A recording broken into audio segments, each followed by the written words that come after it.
اعوذ باللہ من الشیطان الرجیم بسم اللہ الرحمن الرحیم الحمد للہ رب العالمین بارئ الخلائق اجمعین والصلاة والسلام علی اشرف الانبیاء والمرسلین حبیبنا و حبیب الہ العالمین ابی القاسم محمد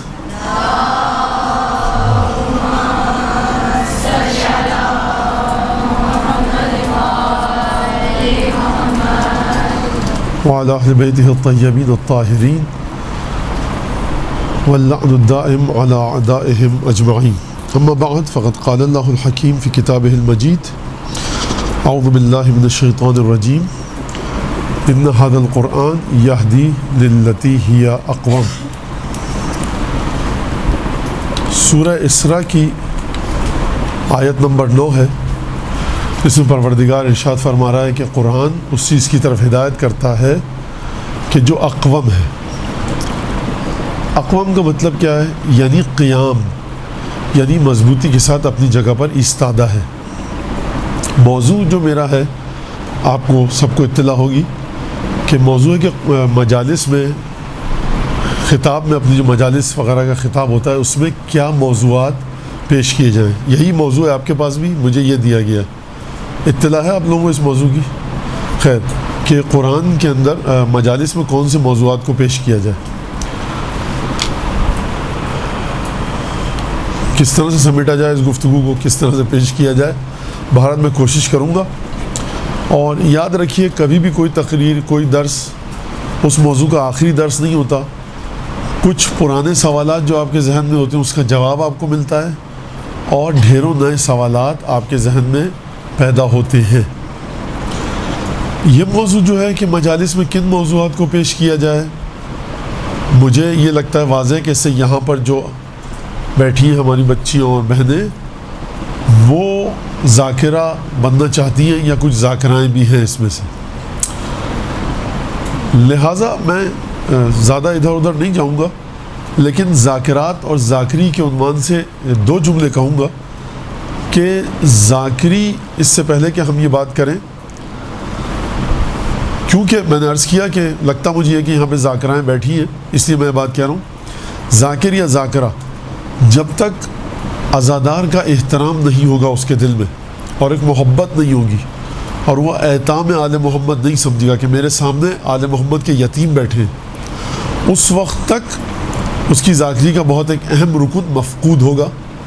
اور وہ صحیح سے مجلس کی تیاری، مطالب کو ذہن نشین کرنا اور مطالب کو ذہن نشین کروانا، یہ صحیح طریقے سے انجام نہیں دے پائے گا. کیونکہ ذاکر کی روح کو جتنی قربت ہوگی ائمہ معصومین کی روح کے ساتھ، ذاکر کی روح کو جتنی قربت ہوگی رسول خدا کی روح کے ساتھ صلی اللہ علیہ وآلہ وسلم،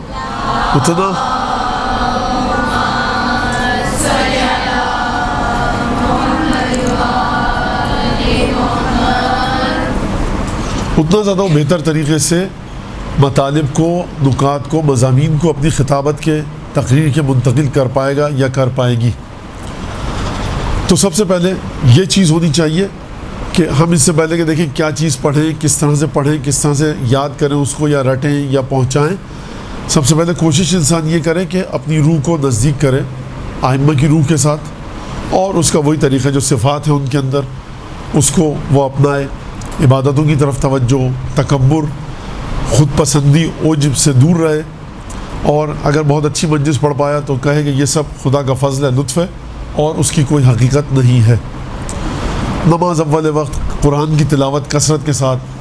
آپ یہاں پر بچیاں بیٹھی ہیں بہت ساری، مطلب گھر کا کام کر رہی ہیں، جھاڑو دے رہی ہیں، برتن دھو رہی ہیں، روٹی پکا رہی ہیں. اگر تو گھر میں جو ہیلپ ہوتی ہے، مدد ہوتی ہے والدین کی یا والدہ کی، اس دوران صلوات پڑھتی رہیں، قل اللہ پڑھتی رہیں، انا انزلنا پڑھ کے حضرت حجت کو ہدیہ کریں.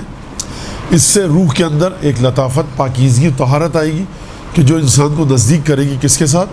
ائمہ کی روح کے ساتھ. بنیادی ترین عنصر ذاکری کا یہ ہے. اور خدا کا فضل سمجھے، ایک خدمت سمجھے اور انعام سمجھے کہ جو ممبر پر بیٹھا ہے وہ یا کرسی پر بیٹھا ہے یا بیٹھی ہے ذاکرہ.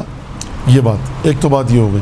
اب میں آتا ہوں اس بات کی طرف، کون سے قرآنی موضوعات کو پیش کیا جائے، کہاں پر؟ تقریر میں. سب سے پہلے قرآن کا موضوع ہے کیا؟ خود قرآن کا موضوع کیا ہے؟ جو قرآن کا موضوع ہے، جو خدا چاہتا ہے قرآن میں بتانا، ہم کو بھی چاہیے کہ وہی چیز ہم لوگوں تک پہنچائیں۔ چوتھے امام زین العابدین کی ایک حدیث ہے،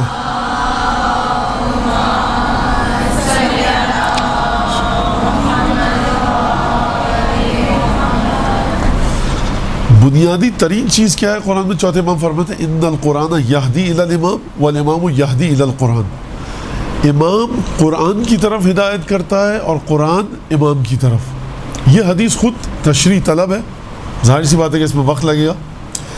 اہم ترین چیز جس کی طرف قرآن نے اشارہ کیا ہے وہ امام معصوم، ولی خدا، خلافت رسول خدا کا مسئلہ ہے، اور اس نقطے کی جانب قرآن نے اشارہ کیا ہے۔ آپ جتنی بھی عبادتیں کر لیں، اگر آپ ولی خدا، خلیفہ رسول خدا سے متصل نہیں ہیں، یعنی وہ دروازہ کہ جس سے کہا ہے خدا نے یہاں سے اندر آ کر عبادت کرو، آپ کسی کے گھر میں جاتی ہیں، مسجد ہے، مسجد تو نہیں گھر ہے، گھر والا کہتا ہے اگر آپ اس دروازے سے آئیں اور آپ نے نماز پڑھی، وضو کیا تو میں اجازت دے رہا ہوں، اس دروازے سے آئیں میں اجازت نہیں دے رہا ہوں، تو واضح ہے کہ آپ کی نماز روزہ سب باطل ہے، وضو آپ کا باطل ہے، تیمم آپ نے کیا باطل ہے۔ وہ شرط لگا رہا ہے، خدا کہہ رہا ہے اس دروازے سے آؤ، یہ جو دروازہ میرے امام معصوم کے خلاف خلیفہ بلا فصل کا ہے۔ لہذا قرآن سب سے اہم ترین چیز جس کی طرف اشارہ کر رہا ہے وہ ہے مسئلہ امامت، اپنی ربوبیت کے بعد، رسالت کے بعد جو مسئلہ ہے امامت کا۔ اب اس کے بعد پھر قرآن کچھ صفات کی جانب اشارہ کرتا ہے۔ اچھا، اب مجھے نہیں پتا کتنا زیادہ آپ لوگوں کو تجربہ ہے درس تدریس کا ان چیزوں کی، میں کس طرح سے بات کروں، کیونکہ سب سے پہلے درس میں یہ پتہ ہوتا ہے مدرس کو کہ اس کے سامنے کون بیٹھا ہے۔ اب ظاہر سی بات ہے پہلی دفعہ آپ کے سامنے ہوں، مجھے یہ بھی نہیں پتا کہ آپ نے ابھی تک کن موضوعات کا مطالعہ کیا ہے، لیکن بہرحال خدا کی امید پر انشاءاللہ آگے بڑھتے ہیں۔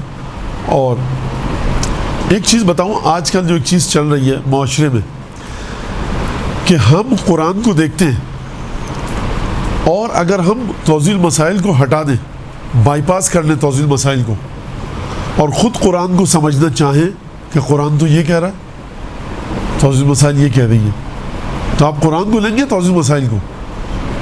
سادہ سا ذہن کہے گا قرآن زیادہ اہم ہے، توضیح المسائل تو ایک غیر معصوم کی ہے۔ ٹھیک ہے، توضیح المسائل ایک غیر معصوم کی کتاب ہے، لیکن قرآن شریف آپ کو براہ راست نہیں سمجھ سکتے آپ۔ حجت، کون سا معنی حجت ہے آپ کے لیے قرآن کا جو آپ اپنی عقل سے خود سمجھ رہی ہیں؟ ہو سکتا ہے ایک روایت ہو ایسی جو آپ کی سمجھ میں نہ آئے، قرآن کی اس آیت پر اگر ایک قید لگا دے، اس قید کو آپ نہیں سمجھ رہی ہیں۔ مرجع ان تمام چیزوں کو دیکھ کر آپ کے سامنے آیت کا نچوڑ پیش کرتا ہے، مرحلہ عمل پر کہتا ہے اس آیت کا معنی جو تم سمجھ رہے تھے وہ ایسا نہیں بلکہ ایسا ہے، کیونکہ میں نے ساری روایتوں کو چھان پھٹک کر تجزیہ و تحلیل کے بعد پیش کیا ہے۔ لہٰذا قرآن کا جب ہم مطالعہ کریں تو ہمیں پہلے اس بات کو طے کرنا ہوگا کہ کیا چیز ہمارے لیے حلال ہے، کیا چیز واجب ہے، اب پھر آ کر قرآن میں اس واجب کی جس کو ہم توضیح المسائل سے سمجھ چکے ہیں اپنے مرجع کی کہ یہ چیز ہمارا مرجع واجب کہتا ہے، یہ چیز حرام کہتا ہے، اب حرام اور واجب اور حلال کو ہم نے مرجع سے سمجھ لیا، اس کے بعد ہمیں قرآن میں آ کر اس واجب کی یا اس حرام کی شدت کو دیکھنا ہوگا۔ آپ میری بات سمجھ رہی ہیں؟ یعنی ہم براہ راست خود آ کر قرآن کو نہیں دیکھ سکتے، ہمیں مرجع کے فتوے کے ذریعے قرآن کی بہت سی آیتوں کو دیکھنا ہوگا۔ مثلا قرآن کیا کہہ رہا ہے؟ ایک جگہ قرآن فرما رہا ہے وَيُؤْثِرُونَ عَلَىٰ أَنفُسِهِمْ وَلَوْ كَانَ بِهِمْ خَصَاصَةٌ، یہ لوگ کچھ لوگ ایسے ہیں جو اپنا ایثار کرتے ہیں اور اپنی ضرورت کی چیزیں لوگوں کو دے دیتے ہیں، اگرچہ خود ان کے لیے کتنی تکلیف دہ ہو، یہ دے دیتے ہیں اپنی چیز۔ آیت نازل ہوئی تھی، مولا کائنات کے گھر میں مہمان آیا تھا، مولا کائنات چراغ بجھا دیا اور اس طرح سے ظاہر کیا کہ وہ بھی روٹی توڑ توڑ کے کھا رہے ہیں۔ تو صبح کوئی آیت نازل ہوئی، رسول خدا آئے اور بہت خوش تھے کہ خدا تمہارے اس کام سے بہت خوش ہے جو تم نے کل رات کو کیا۔ اب یہ بات ہے صحیح ہے، مولا کائنات نے بھوکے رہے، جناب سیدہ بھی شاید لگتا ہے بھوکی رہی، اور یہ آیت نازل ہو گئی۔ ٹھیک ہے، دوسری آیت ہے لا تجعل یدک کل البسط، اپنے ہاتھ کو صدقہ دیتے ہو پورا مت کھول دو، ولا تجل، اور اس کو مت رکھو کیا مغلولۃ الی عنقک، اپنی گردن سے باندھ کے بھی مت رکھ لو، کسی کو نہیں دوں گا، اور نہ پورا ہاتھ کھول دو۔ یہ آیت کہہ رہی ہے کہ یہ اپنا مال بخش دیتے ہیں جتنی بھی تکلیف ہو انہیں۔ یہ آیت کہہ رہی ہے کہ ہاتھ کو نہ پورا باندھ کے رکھو گردن سے اور نہ پورا کھول دو۔ اگر پورا کھول دیا فتقد ملومہ محصورہ، ملامت کرو گے اپنے آپ کو، پورا مال دے دیا، میری ضرورتیں تھیں، بیوی بچوں کی تھی، اہل و عیال کی ضرورتیں تھیں۔ تو ہم انفاق، صدقہ ایک بہت بڑی صفت ہے۔ ہم مجلس پڑھنا چاہتے ہیں صدقہ، انفاق، خیرات پر۔ ہم انفاق کی حدود کو کیسے معین کریں؟ خوب توجہ کیجیے گا، میں اتنی کوئی مشکل بات نہیں کر رہا، آپ گھبرائیے نہیں۔ ہمیں اہل بیت کی زندگی میں پتہ لگا انفاق انفاق انفاق، صدقہ، خیرات، انفاق، قرآن کہہ رہا ہے انفاق کرو، صدقہ دو، انفاق کرو۔ ہم نے آ کر آیتوں کو پڑھنا شروع کیا۔ اگر آپ کے اوپر تکلیف بھی ہو، آپ صدقہ دے دیجئے، بچوں کا پیٹ کاٹ کے دے دیجئے، یہ کر لیجئے، وہ کر لیجئے۔ ایک آئے گا کہے گا قرآن تو یہ کہہ رہا ہے کہ اپنے ہاتھ کو گردن سے مت باندھو، اور نہ لا تجعلها کل البسط ولا تبسطها کل البسط، پورا ہاتھ مت کھول دو، ولا تجعلها مغلولة على عنقك، باندھ کے مت رکھو گردن سے کہ آگے بڑھے ہی نہ، ولا تبسطها کل البسط، اور پورا مت کھول دو، درمیانہ ایک راستہ اختیار کرو۔ یہ آیت کہہ رہی ہے قربانی دیتے ہیں اتنی تکلیف میں کہ پورا کا پورا مال دے دیتے ہیں، ٹھیک ہے، یہ آیت کہہ رہی ہے، لیکن ہمیں صدقہ کتنا کرنا ہے اور کتنا ہاتھ روکنا ہے، اس کی حدود کو ہم کہاں سے لیں گے؟ یہ سوال ہے۔ نماز عبادت ہے خدا کی، نماز پڑھنی ہے، سید الشہداء نے نماز پڑھی، آگے تیر کھائے، اصحاب شہید ہو گئے۔ ایک آتا ہے بندوق لے کے، پستول لے کے آدمی، اگر آپ نے نماز پڑھی تو پستول سے میں آپ کا کسی سے کہتا ہے مار دوں گا، قتل کر دوں گا۔ سید الشہداء نے بھی تو شہید ہو گئے تھے، ہم بھی مر جائیں گے شہید۔ آپ کو اپنے توضیح مسائل کے حساب سے، پھر دوبارہ دہرا رہا ہوں کہ بہت اہم مسئلہ ہے، قرآن نے جن مسائل کو بہت زیادہ اس کی تاکید کی ہے، یہ کرو، یہ کرو، یہ کرو، یہ نہ کرو، یہ نہ کرو، یہ نہ کرو، آپ براہ راست قرآن سے لینا ہے آپ کو، یا قرآن کی تفسیر کا مطالعہ کرتے وقت دو چیزوں پر آپ کی توجہ ہونی چاہیے، ایک احادیث اہل بیت، دوسرا آپ کے مرجع کا فتویٰ۔ اس کے بغیر قرآن کو اگر آپ نے ہاتھ لگایا تو ایک بہت بڑا ڈیزاسٹر، ایک تباہی پھیل جائے گی، اور آپ غلط چیزیں منتقل کر دیں گی کس کی طرف؟ اپنے سننے والوں کی طرف۔ لہٰذا حدود ہونی چاہیے۔ پینیسلین، ایمپیسلین کا جب انجیکشن لگاتا ہے ڈاکٹر تو پوچھتا ہے آپ کو الرجی تو نہیں ہے؟ انفیکشن ہے بدن میں مریض کے، انفیکشن کو ختم کرنا ہے، لیکن وہ کہتا ہے اگر الرجی ہوئی اس کو پینیسلین سے اور میں نے لگا دیا تو یہ مر سکتا ہے، اس کی حالت مزید بگڑ سکتی ہے، لہٰذا انفیکشن کو رہنے دو، کوئی اور طریقہ اپناؤ۔ 3 دن بعد انفیکشن ختم ہو جاتا اگر میں پینیسلین لگاتا، لیکن اب 15 دن بعد ختم ہوگا، کوئی مسئلہ نہیں ہے، وہ تکلیف تو نہیں ہوگی اس کو الرجی کی۔ لہٰذا ہمیں جب ہم میڈیسن کو یوز کر رہے ہیں تو ہمیں ایک فریم ورک کے اندر چلنا پڑتا ہے کہ کس طرح سے یوز کریں۔ میڈیکل کی کتاب کھولی، جس کو انفیکشن ہے، تھروٹ انفیکشن ہے، فلاں انفیکشن ہے، اس کے پینیسلین بہترین ہے۔ ایج آپ کی کتنی ہے؟ اتنی، وزن اتنا ہے، اچھا یہ پینیسلین لگایا اور مار دیا اس کے انجیکشن، الرجی ہو گئی، اس کو مرنے کے قریب چلا گیا مریض۔ تو ہم ڈائریکٹ میڈیکل کی بک سے اس طرح سے نہیں جا سکتے، ہمیں دیکھنا پڑے گا کہ میڈیکل کی بک اگر ایک میڈیسنز کو، کسی میڈیسن کو وہ کہہ رہی ہے کہ اس کو دیا جا سکتا ہے نسخے میں لکھ کر، تو کس کو نسخے میں لکھ کر دیا جا سکتا ہے یہ پہلے طے کرنا ہے۔ میری بات واضح ہو گئی یہاں تک یا نہیں ہوئی؟ صحیح ہے؟ یہ کلاس ہے، شرمائیے نہیں۔ سوال جب کیا جاتا ہے یوجر فی ہے 4 4 آدمیوں کو ثواب ملتا ہے، السائل والمجیب والمستمع والمحب لہما۔ سوال جب کیا جاتا ہے 4 آدمیوں کو ثواب ملتا ہے، سوال کرنے والے کو، جواب دینے والے کو، سننے والے کو، اور جو ان تینوں سے محبت کرے کہ ماشاءاللہ علمی گفتگو ہو رہی ہے۔ لہٰذا آپ سوال کرنے سے گھبرائیے مت، اور نہ ڈریے کہ میرے برابر والی میری ساتھی ہے، سہیلی آئی ہوئی ہے، کہیں اتنی سادی بات سمجھ میں نہیں آئی۔ نہیں، آپ سوال کیجئے، اور تاکہ اگر کوئی بھی اس میں شک و شبہ یہاں تک ہے تو پھر میں اس کو بتا کر صحیح طریقے سے پھر بات کو آگے بڑھاؤں۔ میں 2-3 سیکنڈ 4 سیکنڈ انتظار کر لیتا ہوں، کسی کے ذہن میں سوال اگر ہے تو پوچھ لیں۔ نہیں ہے؟ چلے، تو یہاں تک ایک بات تو واضح ہو گئی۔ اب اس کے بعد قرآن کا موضوع کیا ہے؟ یہ پکی بات واضح ہے نا بالکل، یہ کوئی اس میں شک و شبہ نہیں ہے۔ بہت کمزور سی آوازیں آئی ہیں مجھے۔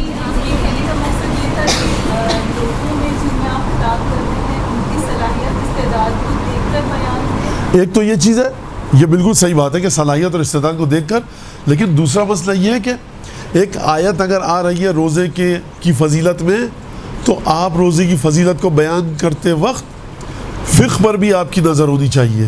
اگر فقہ پر آپ کی نظر نہیں ہوئی تو آپ آیت کو اس جگہ پر لے جا کر بٹھا دیں گی کہ جو آیت کی جگہ نہیں ہے. روزہ رکھا گیا, روزہ تقویٰ لاتا ہے, یہ لاتا ہے, ہم گھبراتے ہیں بیمار ہو جائیں گے تو کیا ہوگا, کچھ نہیں ہوتا. ایک سیکنڈ, توضیح مسائل کہہ رہی بیماری کا اندیشہ بھی ہے تو روزہ مت رکھو. لہٰذا ہم کو قرآن کے اندر جو موضوعات ہمیں پیش کرنے ہیں, روزے کا فرض کیجیے مسئلہ ہے تو ہمیں فقہ پر ہماری نظر ہونی چاہیے. ٹھیک ہے, یہ میں کہہ رہا تھا. بہت شکریہ, آپ نے سوال کیا, خدا آپ کو جزائے خیر دے. اچھا, موضوع کیا ہے قرآن کا اور کن موضوعات کے اوپر ہمیں گفتگو کرنی چاہیے؟ قرآن کا موضوع کوئی کہتا ہے انسان ہے, کسی نے کہا مبدا اور معاد ہے. بہرحال اگر انسان ہے قرآن کا موضوع تو انسان کس حوالے سے ہے؟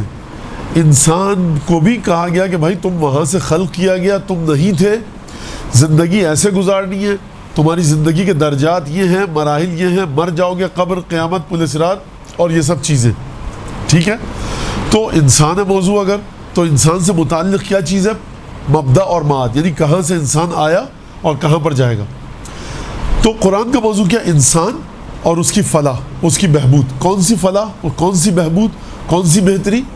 اخروی زندگی بھی اور دنیاوی زندگی بھی. ہمیں لہٰذا ان موضوعات کو چننا ہے. ایک بات یہ واضح ہو گئی. ٹھیک ہے, ایک اور چیز جو آپ نے محترمہ نے ہمارے بتایا یا جس کی طرف اشارہ کیا کہ مخاطب کی, سامعین کی استعداد کو دیکھنا ہے. سامعین کی استعداد کے ساتھ ساتھ اپنی استعداد کو بھی دیکھنا ہے. مطلب مثال, اب آپ بچیاں بیٹھی ہیں یہاں پر بہت ساری ہماری, تو ان کے لیے مثال دوں ان کے مطابق کہ ابھی بچی 6-7 کلاس میں آئی ہے, اس نے چائے بنانا سیکھی ہے اور آملیٹ بنانا. وہ خود سے چپکے سے باورچی خانے میں جائے اور کوئی مشکل سا کھانا مثلاً بریانی پکا لے, نہیں پکا سکے گی. وہ آملیٹ بنایا سکھایا اس کی ماں نے, اس کی ماں نے اس کو چائے بنانا سکھائی ہے. تو جہاں آپ کو دیکھنا ہے کہ سامنے والے کی استعداد کیا ہے, یعنی میں بریانی بہت اچھی پکا سکتی ہوں, آپ سوچ سکتی ہیں, لیکن یہ شخص نہیں کھا سکتا تو میں اس کو بریانی پکا کر نہیں دوں گی. ایک مرتبہ یہ ہے کہ مجھے میری ماں نے بریانی پکانا سکھائی ہی نہیں ہے, لہٰذا جو چیز میں, جس چیز کو کیپیسٹی ہے میری, گنجائش ہے میری, میرا علم اس کے بوجھ کو برداشت کر سکتا ہے یا نہیں کر سکتا, تو مجھے اپنی استعداد کو بھی دیکھنا ہے اور گفتگو کو اسی حد تک پھیلانا ہے کہ جہاں تک میری علمی استعداد اور میری علمی صلاحیت مجھے اجازت دے. یہ بات ہو گئی کہاں تک؟ مخاطب کے لحاظ سے, سامعین کے لحاظ سے بھی, اور متکلم اور مقرر کے لحاظ سے. اب قرآن کے اندر کس چیز کے کون سے موضوعات ہیں؟ عبادات ہیں, انفاق ہے, غصے کو کنٹرول کرو, چلو کیسے, بیٹھو کیسے, تکبر مت کرو, محفل میں کیسے جاؤ, کھانا کھاؤ کسی تو کیا کرو, والدین کے کمرے میں جاؤ, دروازہ نوک کر کے جاؤ. چھوٹے ترین مسائل سے لے کر نازک ترین مسائل سے لے کر بڑے بڑے مسائل قرآن کے اندر موجود ہیں. اچھا, قرآن تبیان کل شیء, ہر چیز کا بیان ہے قرآن میں. ما فرطنا فی الکتاب من شیء, خدا فرما رہا ہے ہم نے اس کتاب میں کسی بھی قسم کی تفریط نہیں کی ہے. تفریط کا مطلب کیا ہے؟ کمی, چھوڑا نہیں ہے. اردو کا بہت عام سا جملہ ہے, کسر نہیں چھوڑی ہے کسی چیز کی. آپ قرآن سے بات کیجیے, قرآن میں تو ہے, آپ دکھائیے کہاں پر ہے کہ اگر آستین آپ کی کھسک گئی پیچھے جان بوجھ کے, آپ وہ فتویٰ اپنی جگہ پر, کھسک گئی آپ کی نماز باطل ہے. کہاں ہے کہ خواتین کے اگر بال نکل آئیں تھوڑے سے تو نماز باطل ہے؟ قرآن میں کہاں ہے؟ نہیں ہے قرآن میں. خدا تو فرما رہا ہے ما فرطنا فی الکتاب من شیء, کوئی بھی چیز کم نہیں چھوڑی ہم نے, کسی چیز کی کسر نہیں چھوڑی. نہیں ہے نا قرآن میں. فضول کی بات ہے یہ, مرجع غلط کہتا ہے. مولا کائنات فرماتے ہیں اصول کافی میں, استنطقوا القرآن ولن ينطق لكم, بلواؤ قرآن کو اگر تم لوگ وارث قرآن ہو. قرآن تم سے کبھی گفتگو نہیں کرے گا. ولن ينطق لكم, قرآن تم سے کبھی گفتگو نہیں کرے گا. کیوں نہیں کرے گا؟ اب یہاں سے میرا جملہ ہے اور پھر حدیث ختمی مرتبت کی کہ رسول خدا قرآن کو اس طرح سے چھوڑ کر گئے ہی نہیں ہیں جس طرح سے ہم اور آپ دیکھنا چاہتے ہیں. رسول خدا قرآن کو چھوڑ کر گئے, دو چیزیں چھوڑ کے جا رہا ہوں, اہل بیت اور قرآن. آپ کہہ رہے ہیں قرآن قرآن, اگر قرآن کو کہا جا رہا ہے کہ نصیحت لو قرآن سے, تو بہت ہی کم آیات ہیں جہاں پر نصیحت لے سکتے ہیں ہم قرآن سے. ٹاپک اتنا یہ لمبا ہے کہ اس کو میں کتنی چیزوں کو کور کروں مجھے خود سمجھ میں نہیں آ رہا, لیکن بہرحال قرآن مسلسل, جیسے کہ میں نے شروع میں کہا سورہ اسراء کی 9ویں آیت, قرآن امام معصوم کی طرف ہدایت دے رہا ہے. قرآن آپ سے کہہ رہا ہے, آپ گویا کہ کہہ رہی ہیں قرآن سے پردے کے مسئلے کیسے نکالیں، نماز کا مسئلہ کیسے نکالیں، فلاں چیز کیسے نکالیں، فلاں چیز کیسے نکالیں. یہ ڈھیروں مسائل ہیں، کچھ بھی تو نہیں ہے قرآن میں. تو پھر قرآن کیا ہدایت کر رہا ہے؟ قرآن کہہ رہا ہے انما ولیکم اللہ ورسولہ والذین آمنوا، تمہارا ولی اللہ ہے، اس کا رسول ہے، اور جو رکوع میں زکوٰۃ دیتے ہیں وہ ہے. تمہارا ولی اللہ ہے اور صاحبان ایمان ہے، وہ جو صفات ہیں ان کی. آئے مباہلہ دیکھو، آئے تطہیر دیکھو، مودت قربہ دیکھو. اب قرآن کو لے کر جاؤ تم اہل بیت کے پاس، تب قرآن تمہیں اپنی اصلی تصویر دکھائے گا. لہٰذا یہ ایک بڑا اہم نکتہ ہے کہ قرآن سے موضوعات کو نکالتے وقت اہل بیت کی احادیث ہمارے سامنے ہو. مولا واضح فرما رہے ہیں کہ استنطقوا القرآن، بلواؤ نا قرآن کو. وَلَن يَنطِقَ لَكُمْ، تمہارے لیے نہیں بولے گا قرآن. کیوں نہیں بولے گا؟ کیونکہ تم لوگ صاحب قرآن نہیں ہو، تم قرآن کو اپنی عقلوں کے ذریعے سمجھنا چاہتے ہو. لہٰذا ایک یہ نکتہ ہمیں اہل بیت کی روایات کو دیکھنا ہوگا. اب دیکھیں، بہت ہی میں بس ہلکا سا اشارہ کرتے ہوئے آگے بڑھ رہا ہوں تاکہ ہم تقریباً 4 بجے ختم کر دیں اپنی گفتگو، کچھ سوالات آپ سے لے سکیں. کیا بات کی یہاں تک؟ مبدا اور معاد ہے ایک چیز، اور مبدا و معاد کس کی؟ بھیڑ بکری کی نہیں. ایک بکرا جو میری گلی میں چر رہا ہے وہ بھی کبھی نہیں تھا اور پھر وہ مر جائے گا، اس کے لیے پورے صراط نہیں ہے، اس کے لیے حساب کتاب نہیں ہے. مبدا و معاد انسان کا، توحید، رسالت، حساب کتاب، ترازو لگایا جائے گا. یہ تمام چیزیں انسان کی ہیں، لہٰذا انسان سے متعلق ان چیزوں کی بات ہو رہی ہے. اب آئیے پہلے ہم علم کو لوکیشن اس کی معین کریں، علم کی، کیونکہ ہم قرآن سے وہ چیزیں نکالنا چاہتے ہیں کہ جو لوگوں کے فائدے کی ہوں. ہم ایک دفعہ قرآن سے نکالتے ہیں هو الذی خلق السماوات والارض فی ستۃ ایام ثم استوى علی العرش، وہ خدا وہی ہے 6 دن میں جس نے زمین و آسمان کو بنایا اور عرش پر جا کر حالت استوا میں بیلنسڈ ایک توازن کی حالت میں جا کر وہ چلا گیا. اب اس آیت کو میں کیا بتاؤں گا؟ یہ آیت کس کام کی ہے میرے سننے والوں کے لیے؟ اگر حوضہ علمی قم اور نجف بھی ہو تو وہاں پر یہ ایک علمی کیفیت رکھتی ہے. مجلس جب میں پڑھ رہا ہوں یا درس دے رہا ہوں تو درس اور مجلس میں وہ موضوعات ہوں کہ جو انسان کو اس کی ذمہ داریوں کی طرف لے کر جائیں، اس کی روح میں طہارت کو ایجاد کریں، فروع دین یا اصول دین کی طرف لے کر جائیں، محبت اہل بیت کو بڑھایا جائے، یہ سب چیزیں ہوں. لہٰذا مجھے سب سے پہلے دیکھنا ہوگا. اور ایک جملہ معترضہ، یعنی یہ عربی گرامر کا جملہ معترضہ ہے، وہ جملہ معترضہ نہیں جو کہیں گے آبجیکشنیبل ہے، کہ ہماری یہاں ایک چیز چل چکی ہے کہ فضائل کا کیا فائدہ اور یہ سب. تو ہماری جو بہت سارے لوگ ہیں جو دیندار ہیں، نماز روزہ کرنے والے، وہ کہتے ہیں فضائل پڑھ دیے تو کیا فائدہ ہوا. دیکھیے، بنیادی چیز آپ کی فضائل اہل بیت ہیں. خدا کو آپ کی نماز نہیں چاہیے، خدا کو آپ کی وہ نماز چاہیے جس کی بنیاد محبت اہل بیت پر. محبت اہل بیت خود ایک قیمتی مقولہ ہے، ایک پریشیس فنومینا ہے، بہت قیمتی چیز ہے. روایت ہے کہ تم میں سے جس کی محبت اہل بیت جتنی شدید ہوگی، مرتے وقت اس کی روح اتنی آسانی سے نکلے گی. تو یہ ایک چیز ذہن میں رکھیے گا اپنے کہ محبت اہل بیت ضرور ہو، کیونکہ پروردگار عالم نے سب سے بنیادی ترین چیز جس کو رسالت کے مقابلے میں قرار دیا ہے قرآن میں، وہ کچھ نہیں ہے مگر محبت اہل بیت. آپ ترازو دیکھیے نا خدا کا، ادھر رسالت کو رکھ رہا ہے آیا مودت میں، قل لا اسألکم علیہ اجرا، کچھ نہیں چاہیے مجھے، کوئی رسالت کی برابری کر نہیں سکتا الا المودۃ فی القربہ. تو جو رسول خدا کی رسالت کے برابر چیز آ رہی ہے، میں اس کو کہوں کہ بس ہماری قوم کو افیوم دیا جا رہا ہے، اوپیم افیم دے کر سلایا جا رہا ہے فضائل کے ذریعے، ٹھیک ہے، جس کی نیت سلانے کی خدا جانتا ہے، لیکن یہ قرآنی موضوع ہے. محبت اہل بیت بنیادی ترین چیز ہونی چاہیے ہماری مجالس میں اور درس میں. ایک چیز.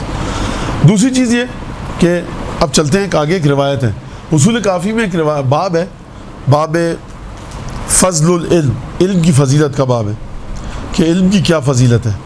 اس میں رسول خدا تشریف لائے ختم مرتبہ مسجد میں تو دیکھا کہ ایک شخص ہے اور لوگ اس کے گرد گھیرا ڈال کے کھڑے ہیں. کہا کہ ما ھذا، یہ کیا ہو رہا ہے سب، یہ کیا سلسلہ ہے؟ کہا کہ یا رسول اللہ یہ علامہ ہے. رسول خدا نے فرمایا کہ علامہ کیا ہوتا ہے؟ اب رسول خدا کو پتا تھا علامہ کیا ہوتا ہے، مطلب یہ کہ تم کس کو کہتے ہو علامہ؟ کہا کہ یہ شجرہ نسب جانتا ہے عرب کے، تاریخ جانتا ہے کون سی جنگیں کب ہوئی، انصاب جانتا ہے کون قبیلہ کہاں سے نکل کے آیا، اشعار جانتا ہے جاہلیت کے، اور عرب کی سے بہت سارے تمام جو چیزیں تھیں اس کی معلومات ہیں۔ رسول خدا نے کہا ھذا علم، یہ وہ دانش ہے، یہ وہ دانائی ہے کہ لا ینفع علمہ، کہ جو اس کو پہچانے گا اس کو یہ فائدہ نہیں دے سکتا، ولا یضر من جہلہ، جس کو یہ نہیں پتہ ہوگا اس کے لیے نقصان کا باعث نہیں بنے گا۔ رسول خدا کیا فرما رہے ہیں؟ کس نقصان کا باعث اور کس فائدے کا باعث؟ یعنی قبر قیامت تمہارے دین کے لیے کوئی فائدہ مند چیز نہیں ہے۔ پھر رسول خدا نے فرمایا کہ انما العلم ثلاثہ، علم 3 طرح کے ہیں، لہٰذا ہمیں کیا نکالنا ہے قرآن سے؟ سب سے پہلے وہ چیز کہ جو لوگوں کے لیے علم بڑھانے کا باعث بنے اور ان کے مبدا و معاد کے کام آئے۔ البتہ قرآن میں کوئی بھی ایسی چیز نہیں ہے جو لوگوں کے مبدا و معاد کے کام نہ آئے، لیکن میں یہ حدیث پڑھ رہا ہوں تاکہ ہمارے ذہن میں بات روشن ہو سکے۔ پھر رسول خدا نے فرمایا کہ دیکھو انما العلم ثلاثہ، علم 3 طرح کے، آیت محکمہ اور فریضۃ عادلہ اور سنت قائمہ۔ سب سے پہلے کیا ہے علم؟ وہ آیت ہے جو محکم ہو، وہ فریضہ ہے جو عادلہ ہو، اور وہ سنت ہے جو قائم ہو۔ آیت محکمہ کا مطلب کیا ہے؟ وہ آیت جو واضح ہو۔ آیت محکمہ سمجھنی ہے آپ کو، سورہ آل عمران کی 6 آیت کو جا کر مطالعہ کیجئے کہ جہاں پر خدا محکم اور متشابہ آیات کی بات کر رہا ہے۔ یعنی علم کیا ہے؟ وہ آیت جو آپ پڑھیں تو واضح طریقے سے آپ کو بتا دے کہ فلاں چیز کی اتنی اہمیت ہے۔ آیت تطہیر آپ پڑھیں، آپ کی سمجھ میں آ جائے کہ خدا نے اہل بیت کو پاک کیا ہے، واضح۔ آپ آیت مباہلہ پڑھیں، آپ کی سمجھ میں آ جائے کہ نبی کریم کچھ لوگوں کو لے کر گئے تھے، یہ سلسلہ ہوا تھا۔ آپ فرض کیجئے کہ مال یتیم کھانے کی آیت پڑھیں، الذین یأکلون اموال الیتیم ظلما انما یأکلون فی بطونہم نارا، کہ جو لوگ ظلم کے ساتھ یتیم کا مال کھا رہے ہیں وہ اس وقت اپنے پیٹوں میں آگ بھر رہے ہیں۔ یہ واضح ہے آیت محکمہ۔ اگر کسی بھی مجلس میں پڑھی جائے گی، کوئی شخص الحمدللہ اس معاشرے میں بہت ہیں یتیموں کا مال جو غصب کر کے بیٹھے ہوئے ہیں، تو ان کو ایک جھٹکا لگے گا۔ اگر کہا جائے کہ اذا تداینتم بدین فلیکتبوا، جب قرض لو تو لکھ لیا کرو، واضح ہے۔ میں نے آپ سے قرض دیا 500 روپے دے دیجیے، آپ نے کہا مولانا لکھ کر دے دیں، میں نے آپ کو لکھ کر دیا اپنے ہاتھ سے اور سائن کر دی، ٹھیک ہے، یہ سمجھ میں آ رہی ہے بات۔ اسی طرح سے بہت ساری چیزیں، ویل للمصلین، وائے ہے، تف ہے، افسوس ہے ایسے نمازیوں پر کہ جو یراؤن، ریا کی خاطر نماز پڑھتے ہیں۔ یہ واضح بات سمجھ میں آ رہی ہے۔ تو علم کیا ہے؟ آپ کو علم حاصل ہو گیا کہ نماز اگر یہ پڑھے گا تو خدا کہہ رہا ہے، توضیح مسائل کہہ رہی ہے کہ نماز باطل ہے، لیکن خدا کہہ رہا ہے ویل، وائے ہے ان نمازیوں پر۔ یا فرض کیجئے کہ آیت ہے ویل للمطففین، تولنے والوں پر تف ہے، خدا کہہ رہا ہے وائے ہے، ناکامی ہے، ہلاکت ہے ایسے لوگوں پر، تولنے والوں پر۔ کون سے تولنے والوں پر؟ اذا اکتالوا علی الناس یستوفون، جب لوگوں سے کوئی چیز تول کر لیتے ہیں، کہتے ہیں پورا 1 کلو دینا، 4 دانے چاول کے زیادہ ڈالو، دیکھو دوبارہ چیک کراؤ ہے یا کہ نہیں ہے، پورا 1 کلو لیتے ہیں جب چاول اور دال خود خرید رہے ہوتے ہیں۔ لیکن اذا کالوہم و وزنوہم، جب لوگوں کو تول کر دیتے ہیں تو خسارے کے ساتھ دیتے ہیں۔ اب یہ آیت کیا ہے؟ ہر جگہ پر ہے۔ میں آپ کے گھر آیا، آپ نے مجھے چائے نہیں پلائی، نہایت ہی بد اخلاق تھے یہ مومن، چائے تک کے لیے نہیں پوچھا، یہ نہیں کیا۔ جب آپ میرے گھر میرا کوئی دوست آیا تو میں نے چائے نہیں دی، اور میں کہہ رہا ہوں بھائی معلوم ہے کہ چائے اس لیے نہیں دی کہ میں جانے والا تھا، میرے گھر میں گیس نہیں تھی، تو آپ نے اپنے لیے توجہ کی، دوسرے کے لیے بھی توجہ کیجئے۔ جو چیز آپ اپنے لیے سمجھتے ہیں دوسرے کے لیے بھی وہ چیز سمجھیں۔ تو یہ کیا ہے؟ یہ چیز علم دے رہی ہے سماج کے حوالے سے ہم کو۔ لیکن بعض چیزیں ہیں وہ ہماری سمجھ میں نہیں آتی۔ فرض کیجئے کہ قرآن کی آیت ہے کہ بینہما برزخ لا یبغیان، دو ایک دریاؤں کے بیچ میں ایک برزخ ہے، یہ دونوں ایک دوسرے سے مل نہیں پاتے۔ اب یہ کیا ہے؟ اس کے لیے ہمیں جا کر روایت دیکھنی پڑے گی، آیت کو دیکھنا پڑے گا، ائمہ معصومین نے کیا فرمایا ہے، ہمارے مفسرین نے کیا فرمایا ہے۔ تو یہ کیا ہے؟ یہ آیت محکمہ اس طرح سے نہیں ہے جس طرح سے وہ آیات تھی جو میں نے آپ کے سامنے ابھی پڑھی۔ یہ یہاں تک بات واضح ہو گئی؟ پکی بات ہے۔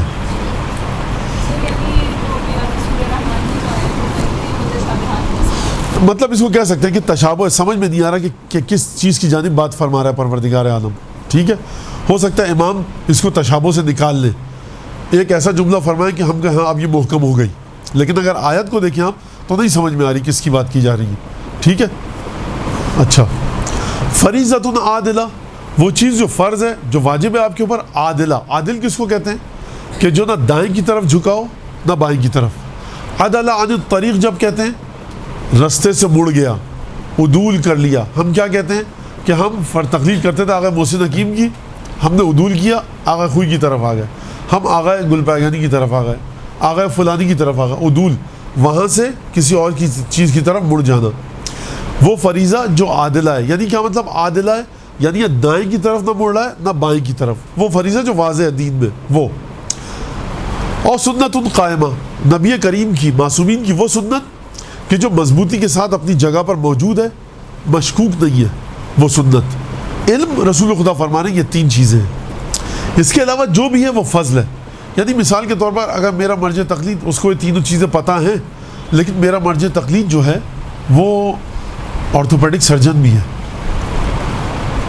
ان کی تقلید کیجیے آپ. سب کچھ آتا ہے، فقہ آتا ہے، قرآن حدیث آتا ہے، سب کچھ، عقائد، کلام، تفسیر، فلسفہ، عرفان سب آتا ہے، لیکن یہ آرتھوپیڈک سرجن بھی ہے.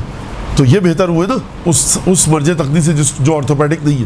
نہیں، رسول خدا فرما رہے ہیں یہ فضل ہے. ایک چیز اس کے پاس ایسی ہے جو اس کے پاس نہیں ہے، لیکن یہ اس کی علمی صلاحیت میں کوئی اضافہ نہیں کر رہا. سمجھ میں آئی بات آپ کے؟ اس کے علاوہ جو چیز ہے فضیلت ہے. ایک مرج تقلید ہے، اس کو ہوائی جہاز اڑانا آتا ہے، تو یہ فضل ہے، اس کا برتری ہے اس مرج تقلید کی نسبت کہ جس کو ہوائی جہاز اڑانا نہیں آتا. لیکن یہ بنیاد نہیں بن سکتا اس بات کی کہ میں کہوں اس کے پاس علم زیادہ ہے. ہمیں کس علم سے کام ہے روایت اور احادیث میں؟ جو ہماری زندگی کو خدا کے حکم کے مطابق ڈھالے اور قبر قیامت میں ہماری بہتر زندگی کی ضمانت دے. یہیں سے غلطی بھی ہوتی ہے. اس کا مطلب میڈیکل وغیرہ پڑھنے کا کوئی فائدہ نہیں، انجینئرنگ کچھ فائدہ نہیں ہے. نہیں، یہ شریعت نے کہا ہے کہ بہت سے علوم مستحب ہیں، بہت سے علوم واجب ہیں انسان کے لیے حاصل کرنا. اگر کسی معاشرے کے اندر خواتین گائنیکولوجسٹ ختم ہو جائیں تو ہو سکتا ہے کہ اس معاشرے میں اگر مرجع سے پوچھا جائے، وہ کہے کہ ایسی خواتین کو آگے لاؤ کہ جن کو بیت المال سے، خمس سے، زکوٰۃ سے پیسہ دیا جائے، وہ جا کر گائنیکولوجسٹ بنے، تاکہ ہماری خواتین کو کشف حجاب نہ کرنا پڑے مردوں کے سامنے. کیا ہوتا ہے وہ ریڈیولوجی اور الٹرا ساؤنڈ فرض کیجئے، یہ وہ چیزیں جس میں خاتون کو کشف حجاب کرنا پڑتا ہے. مرد کے سامنے جانا واقعاً ایک تکلیف دہ امر ہے خاتون کے لیے، شرم و حیا کے حساب سے بھی، حجاب کے حساب سے بھی. ڈینٹسٹ پھر بھی چل جاتا ہے، لیکن ہماری خواتین کو ان چیزوں میں آگے آنا چاہیے کہ جہاں پر خاتون کو کشف حجاب کرنا پڑے. تو ہو سکتا ہے مرج تقلید فتویٰ دے کہ اپنے معاشرے میں بنائیے 4 5 10 20 خواتین کو کہ وہ ان شعبوں میں جائیں. لہٰذا اس چیز سے یہ غلط فہمی نہ آئے کہ باقی علوم سب بیکار ہیں، کوئی فائدہ نہیں. اور میرے خیال سے بایولوجی اور باٹنی پڑھنے والے، فزکس، کیمسٹری پڑھنے والے لوگ تو وہ مسلسل ایک مدرسے میں ایسے کہ جہاں سے توحید کا درس مل رہا ہے. فزکس پڑھنے والا وہ توحید کا درس لے رہا ہے مسلسل، کیمسٹری پڑھنے والا توحید کا درس لے رہا ہے، باٹنی زولوجی پڑھنے والا، بایولوجی پڑھنے والا خدا سے توحید کا ایک درس لے رہا ہے. بلکہ ہر علم پڑھنے والا توحید کی آیت اس کے وجود میں ہے. اکاؤنٹنٹ صبح کو آفس جاتا ہے، رات کو سو چکا ہوتا ہے، لیکن کس طرح سے جب اس کے سامنے رجسٹر کھلتے ہیں سارے، تو وہ کہتا ہے یہ اس طرح سے ایڈ کرو، یہ پکڑا گیا، غبن یہاں پر فارجری ہوئی ہے، ایمبیزلمنٹ ہوا ہے، یہ پیسہ ہیر پھیر ہوا ہے پیسے کا. یہ کہاں سے آ رہا ہے؟ دماغ سے. اس کے دماغ کو اگر آپ چیریں، کہیں پر نہیں لکھا ہوا اکاؤنٹنگ اور ڈیجٹس. یہ خدا تمام علوم جو ہیں علماء فرماتے ہیں ہمارے، ہر علم، پنچر لگانا بھی سائیکل کا اگر ہے تو یہ خدا کے وجود پر دلیل ہے.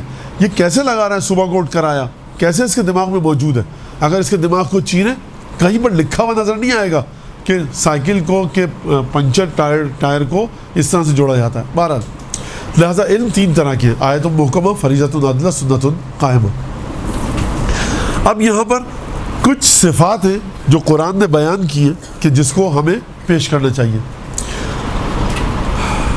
مزے کی بات یہ ہے کہ ہمارے یہاں کوئی اس میں شک نہیں ہے، پردے پر تاکید ہونی چاہیے. پردہ نہ ہونا بہت سی برائیوں کا باعث بنتا ہے. پردہ نظر کا ہوتا ہے، یہ سب غلط ہے. ہم نے دیکھا ہے پردے والیاں کیا کام کرتی ہیں. تو ہم نے دیکھا خود ڈاکٹر بہت سارے سگریٹ پی رہے ہوتے ہیں. ہم نے دیکھا بہت سارے ڈاکٹر ایک بالش تیل پڑا ہوتا ہے پلیٹ میں، وہ کھا رہے ہوتے ہیں. ہارٹ اسپیشلسٹ ہیں. تو کیا کہنا چاہتے ہیں آپ؟ یہ سب باتیں. تو ہم نے بہت سے لوگوں کو، اگر آپ نے نماز پڑھنے والوں کو دیکھا، داڑھی والوں کو، کہ وہ حرام کام کر رہے ہیں، تو بہت سے ڈاکٹرز کو دیکھا ہم نے کہ وہ اپنے شعبے کے مطابق حرام کام کر رہے ہیں ان کے شعبے کے مطابق. تو یہ سب باتیں قابل جواب نہیں ہیں، نہ مجھے اس پر رکنا ہے، انتہائی فضول باتیں ہیں.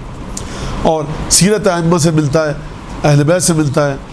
شرم و حیا کا ایک مسئلہ ہے پردہ، تو ہم پردے پہ بہت تاکید کرتے ہیں، نماز میں بہت تاکید کرتے ہیں، لیکن ائمہ کی جو زندگی میں بنیادی چیز ملتی ہے، بنیادی چیز تمام پردہ کرنا ہے نہیں کرنا، داڑھی رکھنی ہے، خوب دینا ہے، ٹی وی پہ جو مغلظات آ رہا ہے وہ سب بیٹھ کر دیکھنا ہے نہیں دیکھنا ہے، میوزک سننا ہے نہیں سننا، تمسخر اڑانا ہے، کسی کا غیبت کرنی ہے، تکبر آئے نہ آئے. میں متقی ترین آدمی ہوں دنیا کا، فرض کیجئے، اگر آپ اپنے لیے فرض کر لیں، فرض کر رہا ہوں میں، اور مجھے فرض کیجئے فرض محال کہ مجھے غیب سے آ کر جبرائیل بتا دیں کہ تم سے سب سے زیادہ محبت کرتے ہیں امام زمانہ. اس کے بعد میرے دل میں تکبر اگر آ گیا تو میں اس مرحلے پر نہیں رہا. تو یہ سب کیسے آئے گا؟ یہ آئے گا ایمان آپ کا مضبوط ہو. رسول خدا جب معراج پر گئے تو رسول خدا نے کہا، جبرائیل نے کہا، واقعہ آپ کے سامنے، اب آپ آگے جائیے، میں اس سے آگے نہیں جا سکتا. رسول خدا نے فرمایا، انا سید ولد آدم ولا فخرا، میں اولاد آدم میں سب سے بڑا ہوں، سب سے بڑا آقا ہوں، سردار ہوں ان کا، میرے برابر کوئی نہیں پہنچ سکتا، آدم سے لے کر ابراہیم تک اور ابراہیم سے لے کر عیسیٰ تک. حدیث نہیں ہے یہ، میں سمجھانے کے لیے کہہ رہا ہوں. حدیث ہے کہ میں آدم میں کی اولاد میں سب سے بڑا ہوں. پھر فرمایا ولا فخرا، تکبر کی کوئی جگہ نہیں ہے. تو کیسے انسان ان دونوں چیزوں کو ملا ہے کہ میں سب سے بڑا بھی ہوں اور مجھے کوئی فخر حاصل نہیں ہے، کوئی تکبر نہیں ہے، کوئی بڑائی کی جگہ نہیں ہے. یہ کیسے آئے گا؟ یہ ایمان کے ذریعے آئے گا. لہٰذا سب سے پہلی چیز جو موسٹ امپورٹنٹ ہے وہ ہمیں کیا کرنا چاہیے؟ ایمان کو بتانا چاہیے کہ ایمان کا کیا مرحلہ ہے، کہاں پر؟ قرآن میں. اچھا، ایمان سے مراد کیا ہے ہماری؟ ایمان سے مراد خدا پر ایمان. کیا مطلب خدا پر ایمان؟ جب میں تکبر کر رہا ہوتا ہوں تو کیا میں کہہ دیتا ہوں خدا نہیں ہے؟ نہیں. جب میں تکبر کر رہا ہوتا ہوں تو میں یہ سمجھ رہا ہوتا ہوں کہ یہ جو تمام باتیں کہہ رہا ہوں نا، یہ میں کہہ رہا ہوں، خود میں نے محنت کی ہے. اگر خدا نے دماغ نہیں دیا ہوتا تو میں کیا خاک محنت کر پاتا؟ زبان خدا نے سالم نہیں دی ہوتی تو میں کیا خاک گفتگو کرتا؟ کس طرح سے وہ جو امام حسین علیہ السلام دعا عرفہ میں فرما رہے سید سجاد علیہ السلام بھی کہ پروردگار ہر شکر کے بعد تیرا ایک اور شکر واجب ہے، کیونکہ شکر کی توفیق دی تو نے، تو اس شکر کی توفیق پر شکر واجب ہے، اور کبھی میں تیرا شکر لہٰذا ادا نہیں کر سکتا. اہم ترین چیز کیا ہے؟ ہمیں ایمان کو بڑھانے والی باتیں کرنی چاہیے. جب ایمان بڑھے گا، توکل بڑھے گا، اپنی ذات کے تمام کمالات کو میں خدا کی جانب سے پاؤں گا اور دیکھوں گا. انڈیپینڈنٹلی میں نہیں سمجھوں گا کہ یہ تو میرا ہنر ہے، یہ میں بہت بڑا 30 مار خان ہوں اور میں نے یہ تمام باتیں کہی ہیں. کوئی خدا ہے، ٹھیک ہے، اس نے ذہن دیا، لیکن میں نے محنت کی. کہاں سے محنت کی آپ نے؟ کیسے پتہ لگا آپ کو یہ آیت پڑھنی ہے؟ کیسے پتہ لگا آپ کو یہ حدیث دیکھنی ہے؟ کیسے پتہ لگا پریزنٹیشن میں آپ کو پہلے یہ کہنا ہے، آخر میں یہ کہنا ہے؟ سب خدا کا لطف ہے. جب ایمان کی بات آئے گی تو آیت ہے قرآن کی، یا ایھا الذین آمنوا اتقوا اللہ وقولوا قولا سدیدا، اے ایمان لانے والوں تقوی اختیار کرو اور قولو کہو، قولا سدیدا، وہ قول کہو جو سدید ہو، سین دال یہ دال، قول سدید. اب قول سدید کیا ہے میں اس میں نہیں جانا چاہ رہا. صد کہتے ہیں، صد ہم کہتے ہیں سد باب، صد کہتے ہیں فارسی میں اور عربی میں ڈیم کو. ڈیم کیا کرتا ہے؟ پانی کے لیے پانی کو روک دیتا ہے. ایک دفعہ ایک بات ہے، کئی قرآن نے کئی قول کی کئی اقسام بیان کی ہے، قول حسن، قول لین، قول صادق. یہ قول سدید ہے. قول سدید کیا ہے کہ اب اس کی مثال میں کیسے دوں؟ مثال ایسی ہے کہ ایک جگہ میں گیا، فرض کیجئے، اور صاحب خانہ نے پذیرائی نہیں کی. اب مجھے طے آ رہا ہے پذیرائی نہیں ہوئی میری صاحب.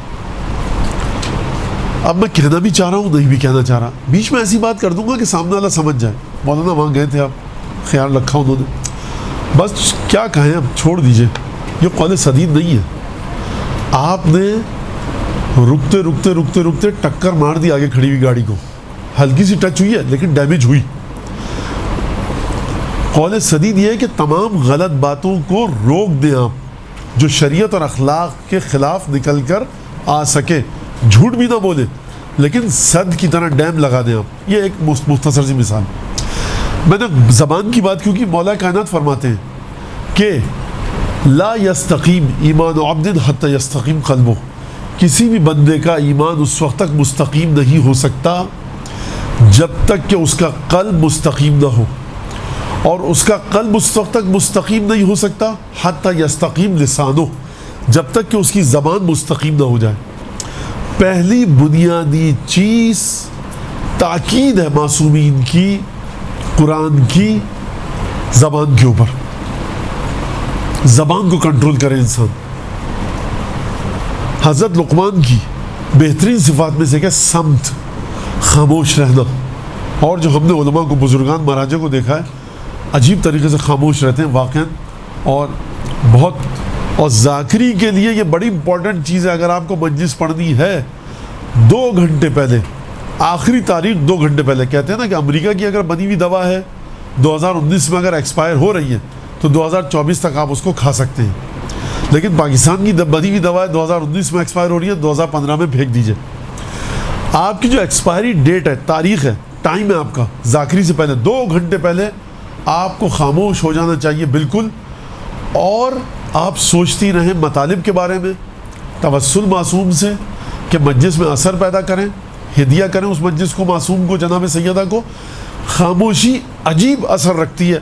اب یہ مجھے کہنا نہیں چاہیے، میں عمل نہیں کرتا اس پر خود، لیکن میں معصومین کی حدیث آپ کے سامنے بتا رہا ہوں، کیونکہ اس کی بھی گرفت ہے کہ اگر کوئی آدمی عمل نہ کرے اور خود وہ باتیں بتائے۔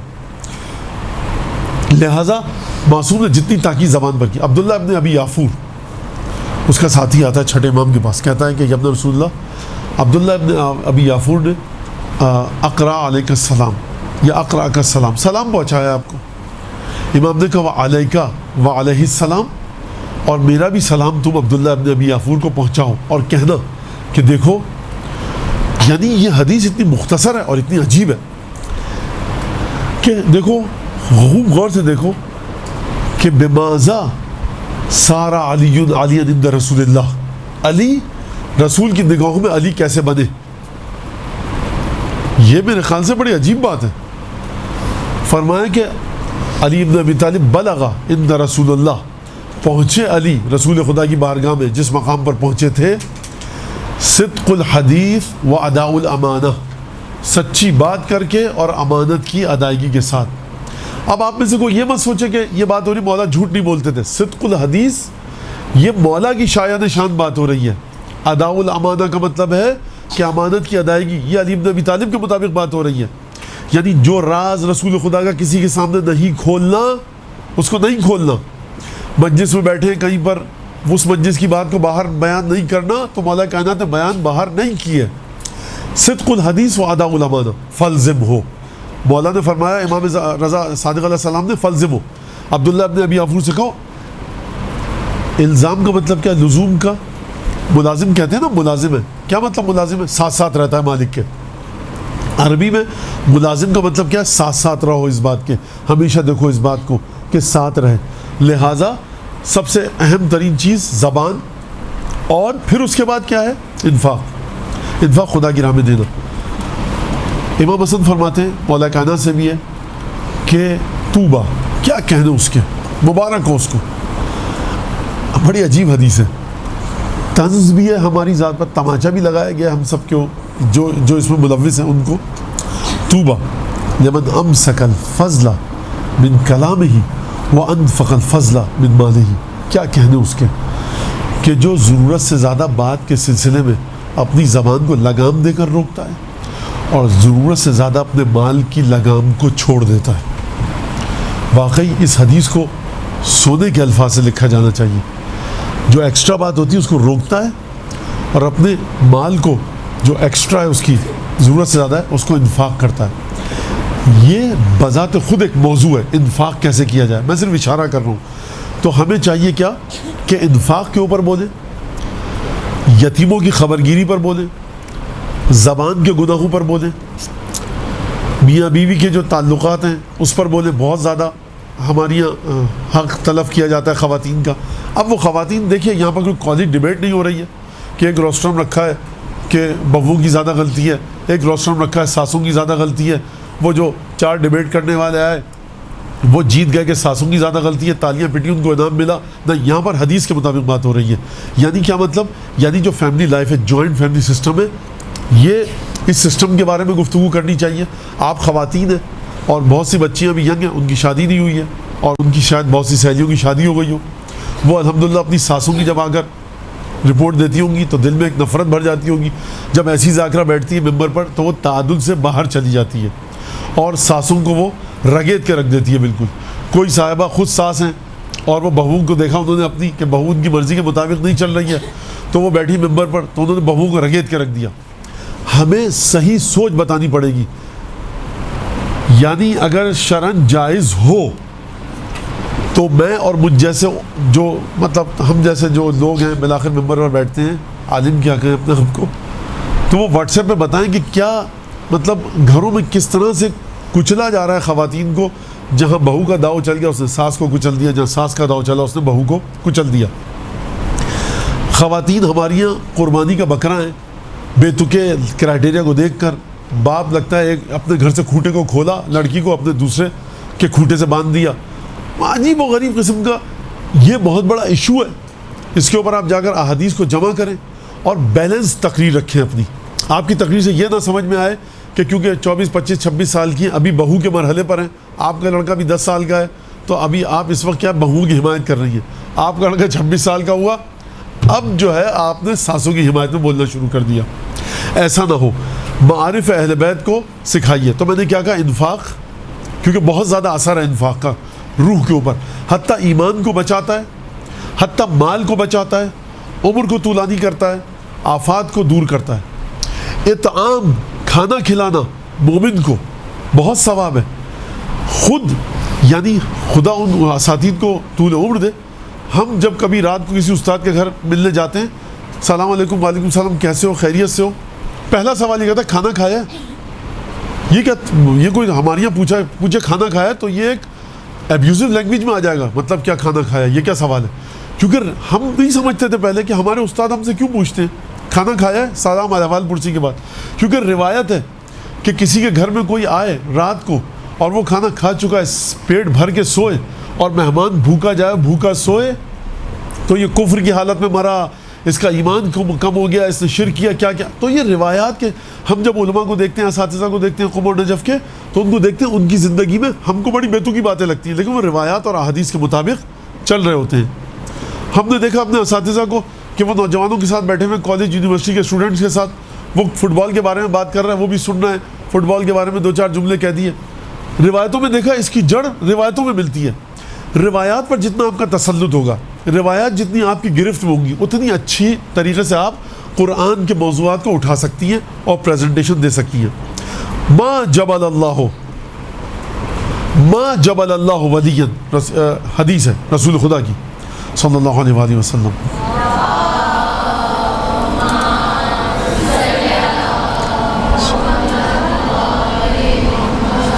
ما جبل اللہ ولیا الا علی السخاء. خدا نے اپنے کسی ولی کو خلق نہیں کیا لیکن اس کی جبلت میں، اس کی طبیعت میں سخاوت کو رکھا.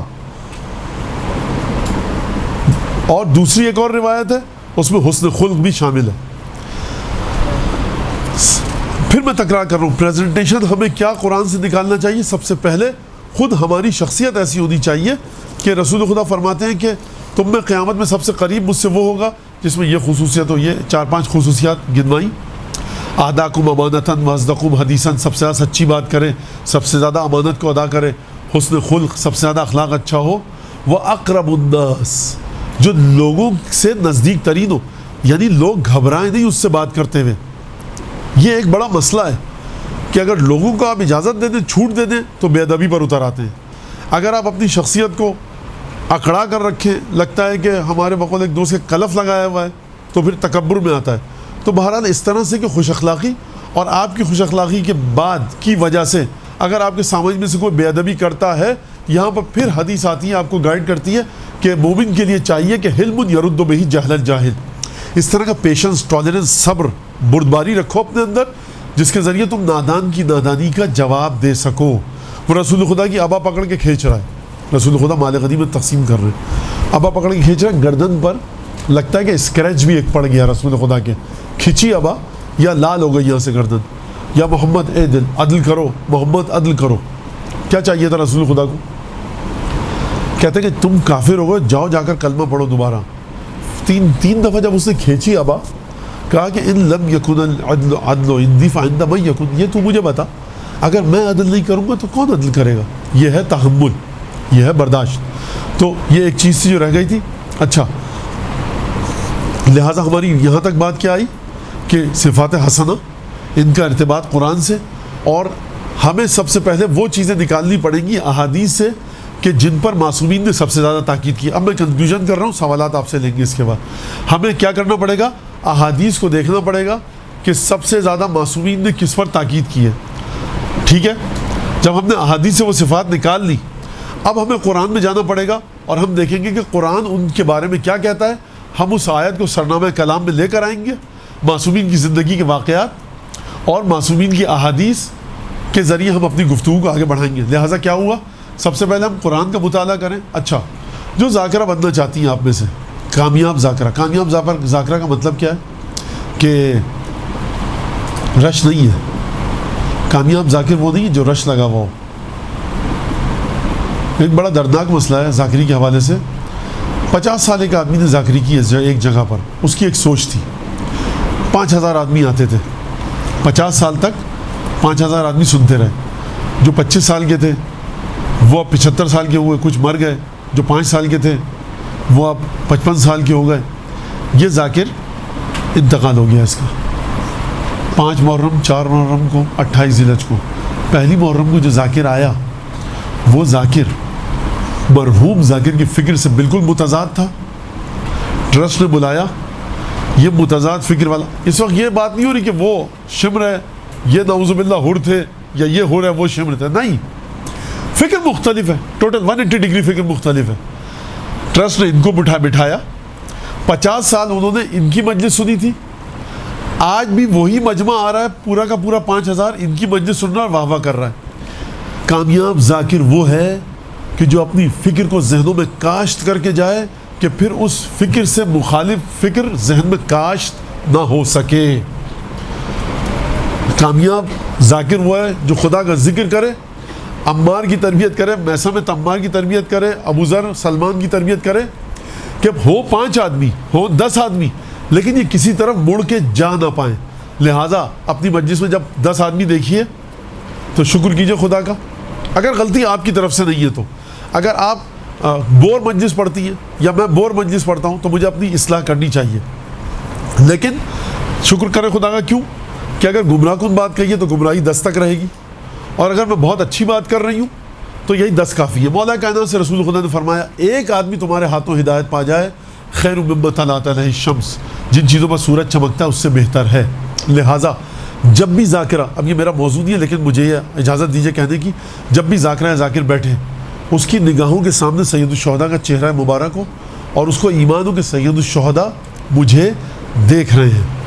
خاموش رہنے کی عادت ڈالیے, خاموش رہنا, نماز اول وقت پڑھنا, معصومین نے جو احادیث میں صفات بتائی ہیں ان کو اپنانا, عالم غیب سے آپ کی ہدایت ہوگی اور آپ مطالعہ آپ کا خود بخود جہت پائے گا.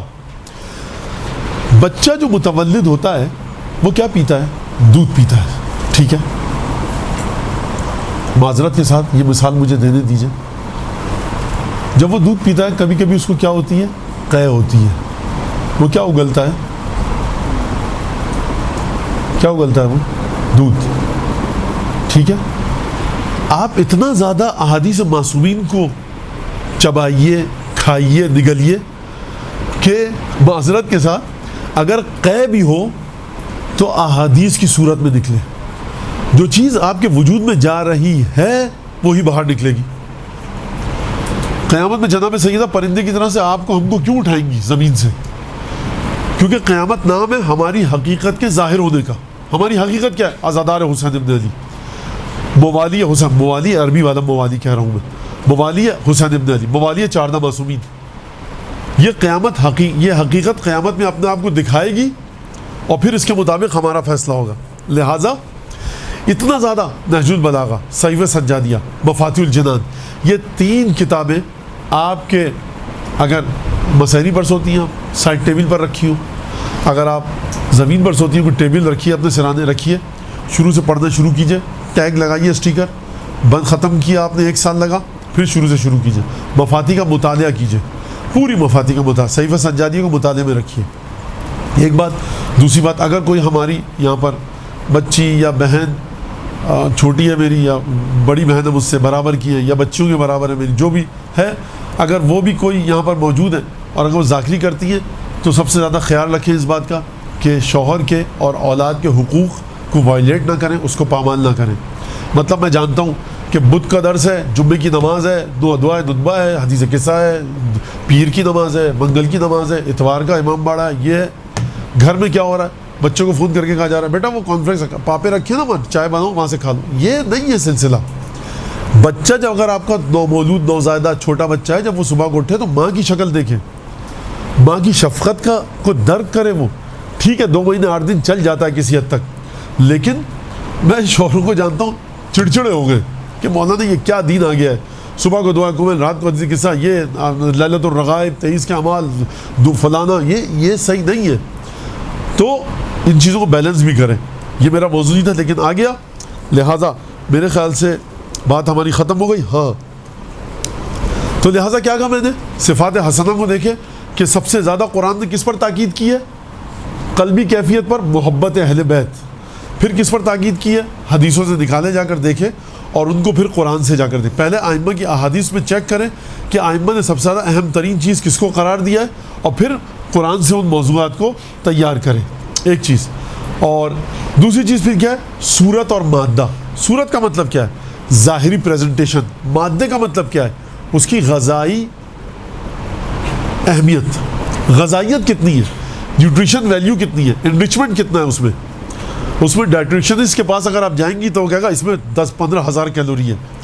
پریزنٹیشن اچھی نہ ہو، آپ کی نیوٹریشن ویلیو کو وہ نقصان پہنچاتی ہے۔ آپ نے گوشت ابالا، چاول ملائے، آلو کو ابالا، مسالے چھڑ کے ملا دیا، یہ وہی بریانی ہے، لیکن پریزنٹیشن صحیح نہیں ہے، لوگ رغبت نہیں کریں گے۔ آئمہ کی خدا نے خصوصیت کیا بیان کی ہے؟ فصاحت و بلاغت، لہجہ اچھا، الفاظ کا چناؤ اچھا، لوگ راغب ہوتے ہیں آئمہ کی طرف، آئمہ کی گفتگو کی طرف۔ لہٰذا ایک صورت ہے کہ کس طرح سے آپ کو پریزنٹیشن دینی ہے، کس طرح سے آپ کی تقریر جڑی ہوئی ہو تسبیح کے دانوں کی طرح سے، کس طرح سے آپ کی تقریر کتاب کی طرح سے ہو، ایک ورق کے بعد ورق کھلتا رہے، اور ایک مادہ کہ آپ کس چیز کی طرف اپنے سامعین کی نشاندہی کرنا چاہتی ہیں۔ صورت اور مادہ یہ 2 باتیں ہیں، اس کو اپنے ذہن میں رکھیے گا۔ میری بات یہاں تک ختم ہوئی، بہت شکریہ آپ نے برداشت کیا تقریباً 1 گھنٹہ مجھے۔ وآخر دعوانا الحمد للہ رب العالمین وصلی اللہ علی سیدنا محمد وآل بیتہ الطیبین الطاہرین واللعن الدائم علی اعدائہم اجمعین۔ ایک اور بات میں بھول گیا، فضول کے کسی رفٹ کے اندر وہ ذاکر نے اس ذاکر نے کچھ کہا، آپ کو بڑی عقیدت ہے اس ذاکر سے، اس ذاکر پر فلانی نے حملہ کر دیا، irrelevant مسائل، جو مسائل آپ لوگ اٹھا نہیں سکتے جن کا بوجھ، ان مسائل کی طرف جانا اس سے دور رہیں۔ شہادت ثالثہ واجب ہے نہیں ہے، قما کا مسئلہ کیا ہے نہیں ہے، فلاں ہے، تعزیہ غلط ہے، مہندی کیا ہے، یہ بھائی مرجع تقلید کا فتویٰ موجود ہے، واضح موجود ہے، جس کو جس کی تقلید کرنی کرے۔ میں تقلید نہیں کرتا، صحیح آپ نہیں کرتے مت کیجئے۔ تو اپنی تقریر کو متنازع ہونے سے بچائیں۔ جو بیچاری خاتون تھک ہار کے آ رہی ہے گھر کا کام کاج کر کے، اس کو ایک ایسا میسج جائے کہ وہ جب اٹھے تو خوش ہو کر اٹھے کہ مجھے کوئی معرفت ملی، ثواب ملا، کچھ میں نے چیز سیکھی، میری روح میں تازگی آئی، محبت اہل بیت بڑھائی گئی، گریہ کیا میں نے۔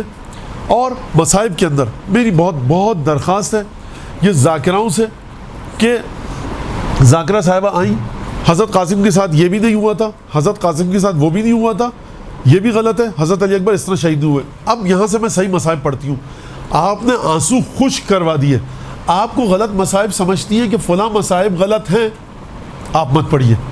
مومنین کی عقیدت جو کنیکشن میں ہے جس طرح سے سید الشہداء، اس کو خراب مت کیجیے۔ یعنی مولانا آپ کہہ رہے ہیں جھوٹے مصائب پڑھیں، میں نے کب کہا یہ؟ میں نے کہا آپ جھوٹ مت بولیے، لیکن کس نے کہا ہے کہ جو سچ آپ سمجھ رہی ہیں اس کو بتائیے؟ اول تو یہ کہ تمام مقاتل پر آپ کی نظر نہیں ہے، روایت کے تعارض ٹکراؤ پر آپ کی نظر نہیں ہے، لہٰذا آپ خدا کے لیے رحم کیجئے عزاداران سید الشہداء پر، وہ مہندی کو دیکھ کر روتا ہے. خدا کے لیے مہندی کی مخالفت مت کیجیے. ایک نادان آدمی اٹھتا ہے جس کو روایات کا نہیں پتہ, کچھ نہیں پتہ, وہ آ کر ایک بات کہتا ہے, ایک جنگ و جدال شروع ہو جاتا ہے. وہی مصائب پڑھیے. الحمدللہ بر صغیر کے ذاکرین, مستند ذاکرین بہت سارے ہیں, یوٹیوب پر موجود ہیں, ایک نہیں ہے کئی ہیں. ان کی ذاکری سنیے, مصائب پڑھیے, اور کسی بھی رفٹ میں, ٹکراؤ میں مت آئیے, کولیجن میں. تمام کی تمام چیزیں جو عزاداری میں ہو رہی ہیں ہماری یہاں, اس سلسلے میں مراجع کا جواز کا فتویٰ موجود ہے. لہٰذا کھینچا تانی کی ضرورت نہیں ہے ممبر پر. مصلح کل نہیں ہیں آپ بی بی, آپ مصلح نہیں ہیں. آپ لوگوں کو روک کر رکھیے محبت اہل بیت پر. اگر کوئی شخص مصلح ہے تو وہ اگر بات کرے کہ یہ غلط ہے یہ صحیح ہے. آپ کے جتنے شوق ابزارورز کا, آپ کے جتنے سسپینشن اسپرنگ ہیں آپ کے وجود میں, اتنا بوجھ اٹھائیے. خوب اچھی طرح سے یاد کر, جب انسان کے پاس علم آتا ہے وہ کہتا ہے میں یہ بھی بتاؤں, میں وہ بھی بتاؤں, میں وہ بھی بتاؤں. مولا فرماتے ہیں لا تقل ما تعلم بل لا تقل کل ما تعلم. وہ مت کہو جو تم جانتے ہو, وہ مت کہو, بلکہ وہ جتنا سب کچھ جانتے ہو اس میں سے ضروری نہیں کہ سب کہو. یعنی جو تمہارے پاس علم ہے ضروری نہیں کہ وہ سب باتیں کہہ دو. کمیل, میسم, عمار, ابو ذر, ہر بات مولانا ان کو نہیں بتائی ہے. تو یہ ایک بات تھی کہ مصائب ایسے پڑھیں جس میں کوئی تنازع نہ اٹھے, کوئی جھگڑا نہ ہو, اور یہ بڑی اہم بات ہے. میری بات ختم ہوئی.